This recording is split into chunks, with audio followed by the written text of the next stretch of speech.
All right, music fans, welcome back. It is yours truly, Dave, the real music observer, observing real music in real time for real people, just like you right there, just like yours truly right here. Steve Perry drops No More Cryin' last night at midnight. Sorry, folks, I did not stay up to. It's I'm okay with sleeping and then waking up and listening to the song, which I've done several times. And when I first heard the song yesterday, I heard a little snippet of it and I talked about it, did a video about it. And my opinion of it hasn't changed a whole lot.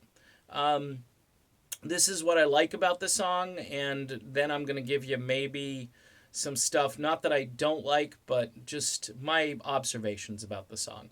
Number one, this is more or less a straight R&B song with some progressive and even journey-like tendencies in there, especially toward the end of the track. I'm hearing Neil Sean's guitar, even though it's not there. I'm hearing another great opportunity for a Neil Sean guitar solo on this baby, but it's still a great song.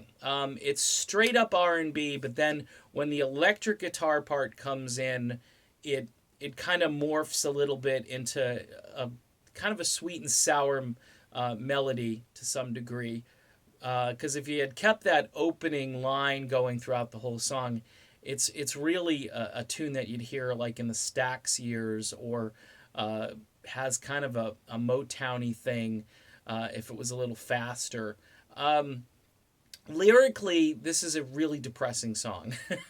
It's just, there's no way around.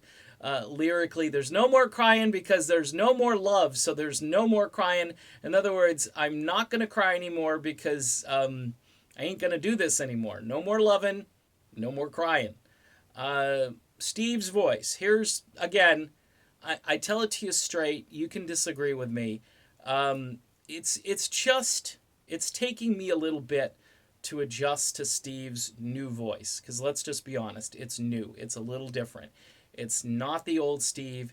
It's a very rough Steve. And I think, based on the interviews, I think Steve likes his new voice. I think he likes the coarseness, the roughness, and so forth. The folks that are critiquing him against his old persona and his old vocals from the 80s and 90s and so forth, give it a rest. Because he's not that guy. It's biology. He's not that guy. He has, I hate to use the word traces, but he has traces of that in his voice. But again, go back and listen to something from 20, 24 years ago, and there's a certain element that's there, but this new voice is raspier. It's on the higher notes. It's a little more. It's just different. I don't want to be negative, and I'm not trying to be negative. I'm just telling you that as much as I love this song, at times I'm just always trying to get used to Steve's new voice. Okay, is it still enough of him? Sure. This is what I've said from the get go.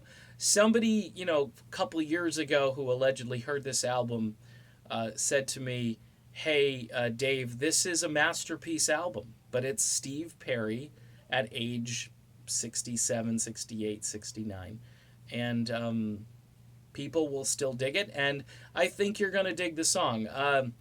I'm a big fan of the tune because it's got a real R&B framework, and this guy, Tom Flowers, he seems like a minimalist, which I always like. I don't like guys who throw wrenches in the production and bring in special effects. I mean, he's just giving it to you like it was written. I think the melody and the songwriting are top notch, although, again, those lyrics, just if you're in a relationship that just ended and you don't want to have any more relationships, this is your song, I guess. So in any event, I give this song, do I think it's as good as No Racin'? It's close, but I'd give a slight edge to No Racin'. Of course, I need to spend more time with this song because I've had a lot more time to keep listening to Noah Racin over and over again. I'm wondering, Steve does not like putting the G on any of the. It's Noah Racin. It's No More Cryin. He's abandoning the letter G. So let's, might have to give him a hard time about that and just say, hey, Steve, where are the G's? Okay, buddy? Just give us some G's. But it's Noah Racin and No More Cryin.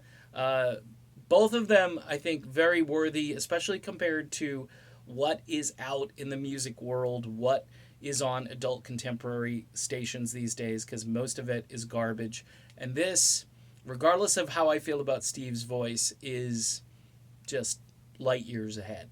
So, done with this video. That's my review. That's my story. I'll be sticking to it. Of course, I'll listen to the song more, and who knows? Maybe I'm going to adjust to this new Steve voice, and we're all going to sing Kumbaya, and all the Steve fans will love me, but I know some of them do not. But that's fine. All right. See you soon.